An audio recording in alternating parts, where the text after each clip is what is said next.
Welcome to the RevOps Lab, a podcast exploring the art and science of revenue operations. To find more episodes and resources on scaling your revenue engine, visit getweflow.com/RevOps. Hey, Janus. Hey, Philip. So what's going on in today's episode? Yeah, today we're talking to Stefan Mersch about his journey of building out RevOps from scratch at Sastrify. From tooling to processes and key learnings, Stefan shares many valuable nuggets on how to build a RevOps organization in a high-growth SaaS company. Hope you enjoy this show. Welcome, Stefan. Thanks, Janus and Philip, for having me. I'm looking forward to the episode. Yeah, super excited about you joining this episode. I'd love to kick off with a quick introduction. Who are you? What do you do?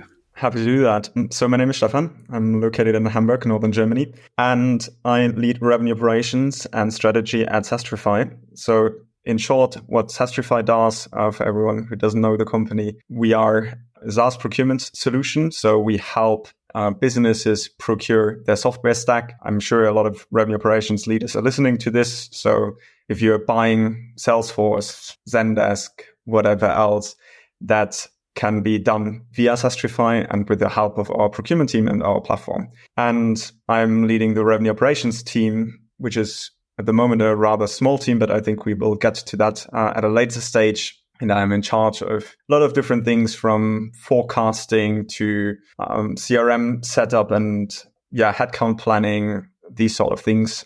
So quite a lot of different to-dos and tasks as every revenue operations leader out there. And overall, I'm working now in the startup industry for about 5 years and enjoying that quite a bit. Yeah, so you're basically the firefighter, small team, lots of different responsibilities, and probably getting called for all things data from your CEO, founder. But yeah, maybe to dive in, I saw that you joined as an AE and then very early on decided or switched into a RevOps role. I'm curious, maybe you can share a bit about how big was the company and when did you actually make the decision to initiate that focus on revenue operations and also why? Yeah. So I'm with the company now for more than 2.5 years. When I applied for Sastrify, I was the first sales person that joined the company. And I made a deal with our CEO, Sven, that as soon as we will start hiring step by step a slightly bigger team of sales reps, that I will then flip over into a sales operations / revenue operations role where I then take over processes, strategy, and forecasting. And 6 months in, we started hiring a slightly bigger team. And as a consequence, I then transitioned slowly from doing sales together with our founder into building out initial processes within our CRM. I back then initiated a switch from Pipedrive, which was the CRM that we used back then, to HubSpot, the tool that we are still using till today. So that was the very first RevOps project, kind of. And in the end, it was a decision between Sven and myself to say, okay, when I joined the company, I already knew I'm not the best salesperson that he can potentially hire. So we made a small deal here and saying hey, there's more potential towards processes and strategy later on. And that's how that came together. That's super interesting that you got the role, although you're not the best salesperson. But I love, the founding sales into RevOps transition, because obviously you see a lot of the challenges and the problems, right? So you have a very different, let's say, user research start than in most other situations. And usually when a company is small, you're constantly creating new structures and processes, and change is the only constant. So it helps probably a lot to be in that role and then transition over. I'm curious, is that something you experience, and how do you keep tab with the users actually, using what you're building today?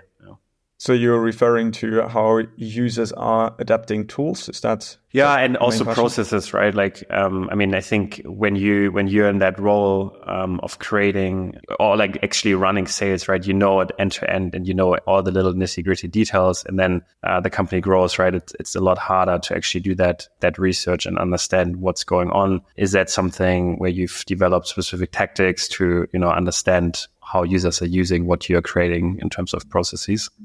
Yeah, that's a fair question. So I think overall, the advantage that I had in my role is that I was an account executive myself, right? So I know how sometimes tiresome it can be to update CRM fields only for the sake that someone can build another report on it, or that there is one other extra step that I need to perform in my CRM, or an extra question that I need to ask in order to really give also marketing feedback. One of the things that we like to ask is like, hey, how did you hear about us? Right. So that's feedback that our marketing team also likes to get, this self-reported attribution piece. And ultimately it's always a little bit of I wouldn't call it necessarily a fight, but it's, you have always this trade-off for salespeople, right? They don't want to update a bunch of data fields in your CRM, but if you explain it well to them, especially the why you're launching a specific process and why these fields are there, and how they also help them to, for example, if you have certain fields, we use MEDDIC as a methodology internally, right? So a lot of our data fields that they need to fill in are related to MEDDIC, and it also helps them to go back into a deal and immediately understand, like, where did I leave this? And I think that's definitely an advantage. So they can also pick up things quicker. And if you explain that right, then I think the adoption of processes and CRM in general is increasing. Yeah, I think that's the main one. Collection of feedback wise, what we do is that, of course, we are a fully remote company, and we have a channel-first policy. So whenever you have feedback, you can put it into our revenue operations channel, and you can share like, hey, why was this changed? Can you help me with X, Y, and Z? And that feedback that we get, we then also take and try to fuel into our processes and into the CRM. So that's kind of a two-way street, how I always try to see it. Sometimes, of course, it works better, and sometimes the reps are just reps. I think salespeople are not always interested in updating the CRM fields, as I explained in the beginning already. And that's just the nature of it. I'm pretty sure everyone who works in revenue operations or as a Salesforce admin can relate to that. So yeah, that's how I view this. You mentioned one of the first projects that you worked on after, switching to revenue operations was the move from Pipedrive to HubSpot. And now you also talked about processes and MEDDIC and methodology. So other than that, did you have any specific goals or KPIs in mind that you wanted to focus on after making that switch to the revenue operations role at Sastrify? Like any KPIs that you kind of like agreed on with your CEO that you would use to measure the success and the impact of that revenue operations could have? Look, I think that, especially if you're a very small startup, there are certain things, depending on the stage that you're in, that you want to understand, right? Initially, I feel like it's always about who are you selling to? Are you successfully selling to a certain industry, a certain company size, a certain buying persona? So initially, I'd say these are mainly a couple of things that our CEO was interested in, but that was not necessarily one of the KPIs that I'm then focused on. To name one of the things that I feel is quite helpful to look at rather early is funnel conversions. So to really build the infrastructure to understand, okay, where are certain funnel break-offs and how long does it also take to complete a certain deal stage, right? So this entire topic of sales and deal velocity, that was one of the things that I really focused on. And till today, it's one of the most looked at reports, both from our CEO, but also from my side, in order to identify, okay, where are the current gaps in our pipeline, What should we be focusing on also from an enablement perspective, right? What should our team leads in the sales department be focusing on? What can we change from an SDR/marketing perspective, for example, to increase conversion rates from SQL to qualified opportunities? These sort of things that become very easily visible if you start tracking deal velocity and pipeline conversions. I think it's a pretty good answer because, like, obviously, right before you can even say, "Hey, those are the KPIs," and that we're gonna use to measure success. I mean, like, first step, I think, always should be actually understanding the funnel, start measuring, and actually having numbers to then define goals, right? So I think often this is not done in the right order and sequence, but sounds like you definitely did that. And I'm curious. So, like, you mentioned like a small team early on. Like, I think Sastrify closed the Series B in 2023, and like within 1 year, you nearly doubled the headcount. So, kind of like, how has the RevOps team, alongside of that, all these changes, evolved over time? That's also an interesting question. So, I'm in general a big fan of rather having a lean team. I don't want to have a rather big RevOps team. I think it's important to have a certain, healthy ratio between individual contributors, SDRs and account executives and marketing managers or CS persons, and then have a certain number of RevOps folks corresponding. So I think a healthy ratio is somewhere between, one RevOps person supporting 15 commercial facing individual contributors. So that's kind of where we are at the moment. To be fully transparent here as well, I'm not in charge of CS ops, so we have a dedicated CS ops team that is mainly taking care of things around our big customer success tool, which is Gainsight. So we have a dedicated Gainsight admin, and they focus way more on that side of the funnel. I'm still in charge of reporting also across the entire funnel, so that's something that I'm trying to accomplish for as well. But my current RevOps team is one senior revenue operations manager, and since the beginning of the year, we have the support of one working student.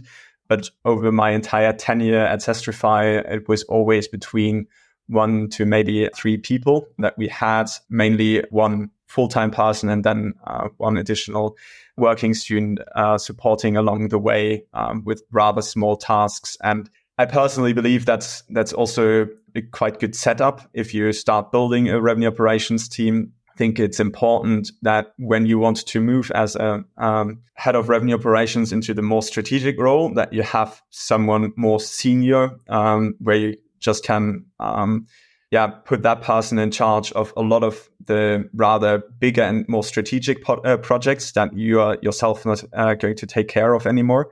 And then have one junior person or working student, intern, someone who can deal with all the small tasks that come in, right? Look into why that automation wasn't working anymore. Hey, can we deep dive into lead routing here? Take rather these recurring topics off our plate, right? And I think that's quite a nice mixture. And then you can think about building a more strategic team over time, where probably say you can build a data team, you can build a tech-focused team like CRM admins, that sort of stuff, and then maybe more project and process-oriented folks who are then jumping on specific initiatives and optimize the entire funnel. Yeah, I really like this description of you go from a RevOps team of 1, right, where you basically have to do the nitty-gritty day-to-day and the strategic part, but you feel like it's always too much, to then essentially creating a team where you actually have the time to think, right, and to do your own conclusions by looking at the data, while having somebody who keeps the more strategic projects running and the day-to-day, right? And I think there's a lot of discussion about strategic RevOps, but also the small iterative improvements are pretty crucial to ensure that the overall system is becoming better, the processes are becoming better. And also sometimes, to get the alignment with the teams, because obviously if there's specific things that are fundamentally broken, but you can just easily fix them with a small thing, right? Like I think it's always worthwhile doing it. So I really love how you described that setup. That makes a ton of sense to me. I'm curious, like, obviously the last 18 months, a lot has changed at Sastrify. How big is the company now, and how big is the revenue team and the CS team, just for context? We are at the moment around 140 people.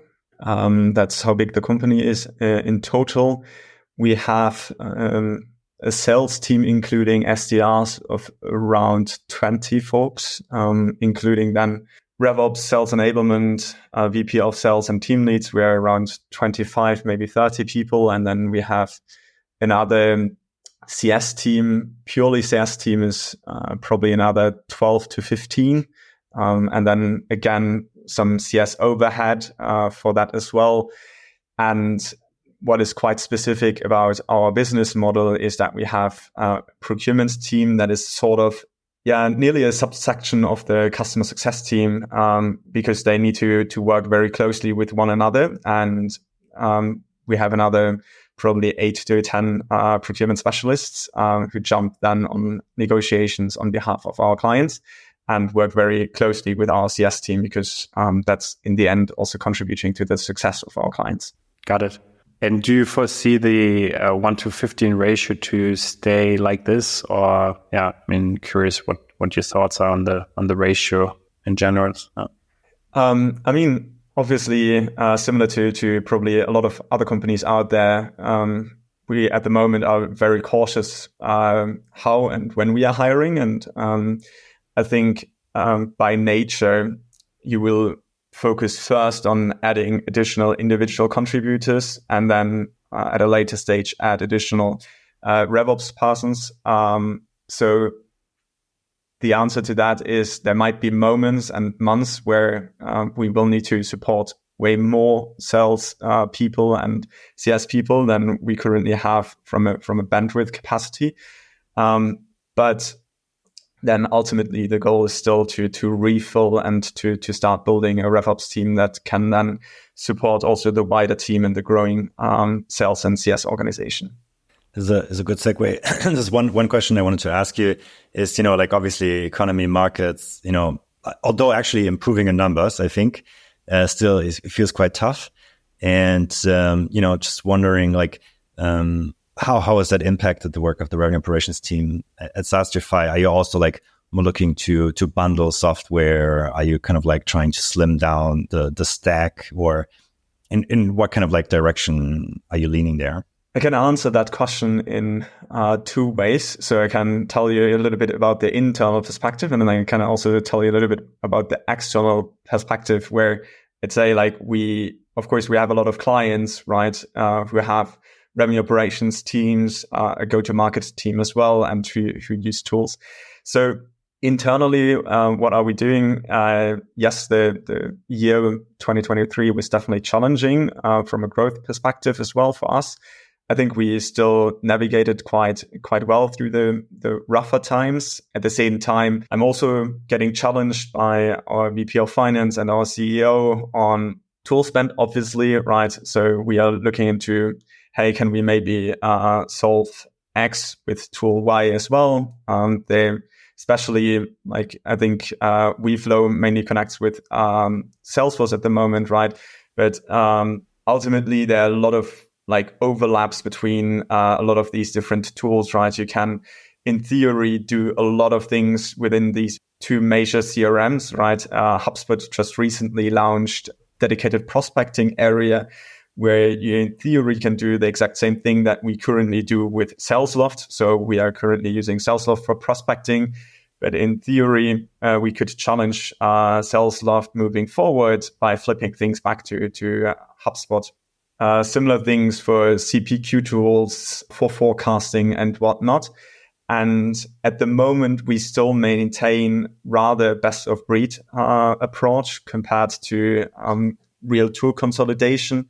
But I would lie if I was making a statement to say that's not happening or we are not challenged on our entire tech stack. And we see a very similar approach along our clients, right? So we see that there are a couple of tools that sometimes get then canceled out quickly. So call recording is one of them, Gong and Mindtickle and Chorus and whatever they are all called out there. But I feel like that's definitely something where a lot of companies are then rather looking into like, hey, can we do that with SalesLoft? Can we do that with HubSpot instead? And not having a dedicated tool anymore in order to just do call recordings, because let's face it, the number of times an account executive or an SDR is going back and listening to their own calls is rather small. So that's something that we see that's getting challenged quite a bit. And overall tool consolidation among our clients is also definitely top of mind. They are all looking to reduce their software spend. That's definitely a trend that I expect to continue within this year. I mean, you're perfectly positioned to understand and know the current tech stack of most revenue operations teams, right? At least those that are using Sastrify. Curious, Sastrify itself aside, how do you actually go and choose and implement new tools or technologies? Do you have like a specific framework that you follow, or is it like, starting from scratch with every new tool and technology that you implement? I think from a strategic perspective, in the end, a lot is decided by which CRM you're using, right? So till today, I would say a lot of the revenue tech stack out there is built for Salesforce as a CRM, right? There are a lot of tools that don't integrate with HubSpot yet, but I think over the past couple of months, HubSpot has launched quite a lot of integrations. So that market is also picking up step by step. And I'm a big fan of at least thinking about like, hey, can I initially solve a problem that I'm facing also directly via HubSpot, right? Because I think from a data architecture perspective, it's normally easier to have everything happening in one tool, and it's also not breaking the day-to-day flow of, let's say, an SDR or an account executive, right? If they don't need to flip back to another tool just to do X, and then they need to flip back to the CRM to do Y. So that's always one of the first thoughts. Hey, can I do that via the CRM? The other one is that I like to talk to a lot of revenue operations leaders out there. I have a couple of people where I have direct Slack Connect channels with, and we are in constant exchange about like, hey, I'm currently looking into this specific tool category. What are the tools that you have reviewed when you started looking into that sector? So that's how a lot of things initially get started. I also like to rely on certain communities. I think RevOps Corp, for example, they're one of the more RevOps focused communities out there, or Pavilion as well. So I like using these communities for inspiration, but also for getting recommendations of new tools that are out there, especially because in the US, I think when you're operating as we are mainly in Europe, I don't really always have the best market overview of what is currently new in the US, what are the newer players. And I feel like these communities can definitely help getting a better understanding of what is out there and what is probably hot in the market. So that plays a role as well. And I think ultimately those are also drivers for me personally to really make then decisions. I like to trust what others are using out there. So that's definitely something where I'm then talking to external people, but we also have a very experienced VP of sales who has background from DocuSign and Salesforce. And ultimately, I also rely on his expertise quite a lot, like what has he seen in the past working quite well. So he's also one of the ones that I consult frequently on tool decisions, ultimately. Yeah. I'm super curious. I mean, I think on the marketing side, there's a bunch of tools that, use AI for real use cases. Have you seen anything on the sales side that is really working super well yet with where, AI or Gen AI is applied? Because I've been looking and, thinking about that, and not sure, if there is like a wide adoption of specific use cases just yet. I think from what I've seen so far, the initial use cases mainly circle around helping SDRs writing better emails. And I think they're very much questioning whether or not it makes sense to really go for like a best of breed solution. And there are a couple of tools out there, no matter if they're called Lavender or whatever else. They are all moving into that direction. But I feel like still till today, I don't really see an investment case, at least from our perspective, to say like, okay, we're going to buy a dedicated tool for that. Because SalesLoft, HubSpot, we have a tool called Surf, which is particularly used for LinkedIn messages. All of them, they are also building AI-based solutions to write emails. And as a consequence, I don't really see a point yet to add an additional tool for that. But it's the most frequent one that I come across. From a pure RevOps perspective or sales tool perspective, nothing that really surprised me yet in a where I would say, okay, this is really unique in its approach. I mean, Gong and all of these tools, they are definitely moving into the direction of using AI in order to generate transcripts, or to I think there was one tool from Berlin. They have a tool called Coach AI. They do automated call scoring. Basically, they apply a scorecard, and so all the calls get scored, no matter if a SDR lead or AE lead listened to them. I think that's quite helpful. I think one thing that I believe is in particularly helpful when we are talking about the field of coaching, and you touched on sales, is a tool called Mojo AI. They're, again, very similar to Gemini and Gong out there. And what they do quite well is they provide subtitles in English. Even a call will happen, for example, in German. So what it allows us, for example, our sales team leads, they need to coach people in different languages. In theory, at least, they have reps that work in different markets. So what they struggle with is, as long as the conversation is not happening in their native language, they struggle to identify, okay, was this actually a good call? Was that person, that SDR, handling all the objections well, yes or no?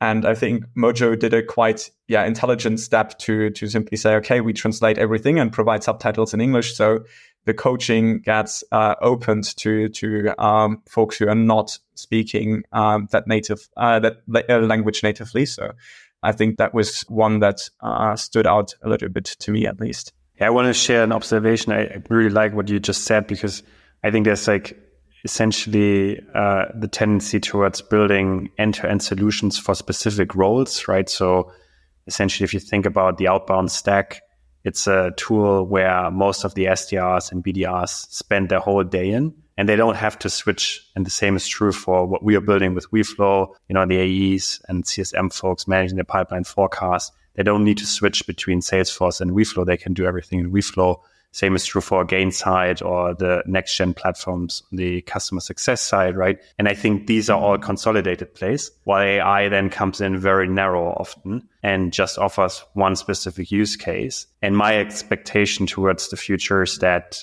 those, let's say horizontal platforms will incorporate all those use cases that AI offers. And then you have completely different solutions that might be API-based, where they help you do help those platforms do specific things better, like, for example, call recording, email integration, CRM integrations, things like that. But that's then more like the developer tool stack. But I think it's super interesting what you just outlined, because we see this, we look at it very similarly, and it's a fascinating world. And I'm actually really excited about the potential of AI. But I think last year was a huge buzz, but very little real, use cases that were adopted and then also proved the ROI, right? The email case is a great example, I think, where is it really writing better emails that then create more meetings or, replies? Well, to be seen. And some, companies that use statistical model, rebranding them as AI, also something that happened quite a bit, I'd say. But I want to maybe switch gears a bit. Like when you look at, today, like RevOps at Sastrify, are there specific goals or KPIs or, kind of investment cases you look at to prove the value of RevOps? Is that something, or like, how do you think about that topic in general? Proving the value of revenue operations. Yeah, and proving, like if you take a project, right? Like, there's obviously cost to it, right? Like how long does it take to execute it? How complicated is? Do we want to prioritize it? But then also, what's the ROI? Specifically, is there an overarching, guiding principle like, productivity, efficiency, predictability that, is guiding your work? And then, is there specific things you're measuring, or is that still too early for the stage you're in? A lot to unpack here. Yeah, sorry. The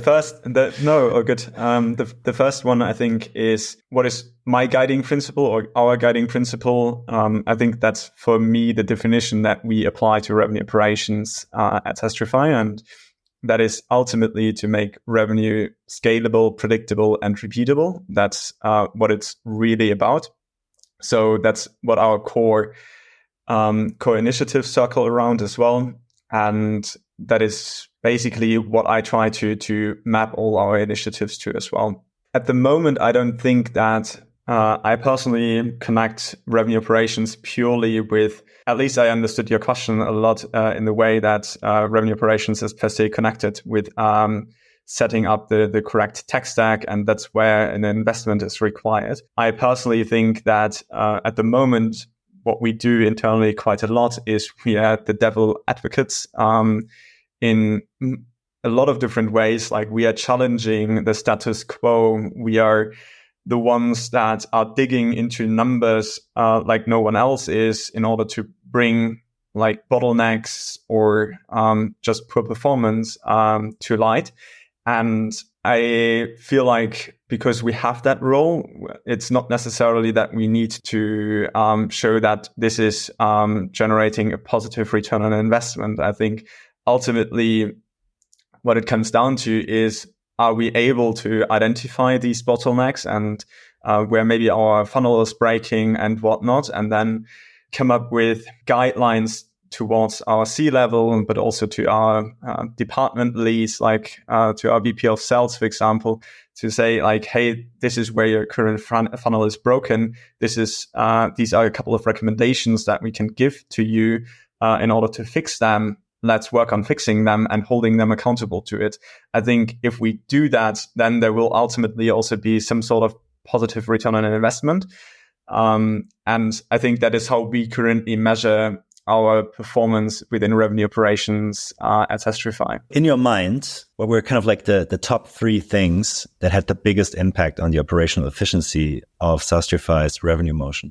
What are the top 3 things? I think one thing that really helped quite significantly was really the first time that we started providing our C-level and our VP of sales with a report on funnel breakoffs, right? So that was the first time where we really said like, okay, now we have full transparency, not only what the specific funnel conversions look like, but also we connected that to the closed lost reasons. So we built a model where we can say, after stage 2, these are the top 3 closed lost reasons. And that really helped to bring transparency into why we see certain reps succeed and why maybe certain reps are not succeeding, right? So that opened an entire door for enablement and coaching initiatives, also for the VP of sales and the respective team leads. So I think that was one of the core initiatives. I think the other one that we are currently working on, and we have not perfectionized that yet, is we have recently launched a new pricing model with the ultimate goal to improve net dollar retention and prevent churn and so on and so forth. And it's definitely one of the, I think, most exciting projects that we have been working on. I think it would be, we launched the new pricing beginning of September, and it would be too early to say now, and definitely also a false statement to say like we got it right in the first try. No, so especially if you redo your pricing model, you need a couple of iterations, and that feedback collection and whatnot is definitely something that is still work in progress. And at the same time, I foresee that this is going to have a major impact on a lot of the classic revenue KPIs, such as net dollar retention, churn rate going down, and so on and so forth. I think that is why we're remodeling the pricing and focusing our energy quite a bit into that. The last one, it's not per se a KPI, but one of the initiatives that looks at the moment also very promising to yield success is that we started focusing our marketing and sales initiatives in or under an ABX campaign. So we are running ABM on a marketing side, and we are focusing on specific accounts from a sales perspective. And now we are bringing these two together. So our SDRs are reaching out to the exact same accounts as marketing is targeting. And as a consequence, we can see efficiency gains between marketing and sales, because the account is seeing a lot of our marketing ads and gets additional phone calls and emails and LinkedIn messages sent from our SDRs and AEs. So that's the last one that I would like to point out. We are seeing now quite some success with that. And yeah, I'm looking forward how we can scale that. Awesome. Thanks for joining. We always ask our podcast attendees one final question, and that is, like, looking back at the last couple of years in your career, what advice would you give to people just starting out, or your younger self? To revenue operations per se, or it can be revenue operations. You can also just go wild and I don't know, say don't get drunk at your first company party, or whatever it comes to your mind. Yeah, I think if you want to become a great revenue operations leader or also specialist, I think one of the core things I would protect is curiosity. I am always thinking about great revenue operations. People are just like children. They like asking a lot of questions, and they want to understand the root cause of something. And I think that is definitely something to maintain and to develop initially, right? You need to have that intrinsic motivation to go one level deeper. Like, why is this KPI presented in that way? Like, what are the root causes of data flows? What are the root causes of why this automation is going wrong and whatnot? And for that, you need to have a certain level of curiosity. And I think that's definitely something that I'd like to give to everyone as an advice. If you want to start in that field, maintain a level of curiosity. I think it's a well-needed one. Great. Thank you for joining. Thank you for being part of the podcast. And have a great rest of the day. Thank you so much. Thank you, Philip. Thank you very much for listening to this episode of the RevOps Lab podcast. Please consider to like and subscribe our show and give us a 5-star rating on wherever you're listening. If you have feedback or suggestions, let us know at podcast@getweflow.com. We read and reply to every email. Thank you.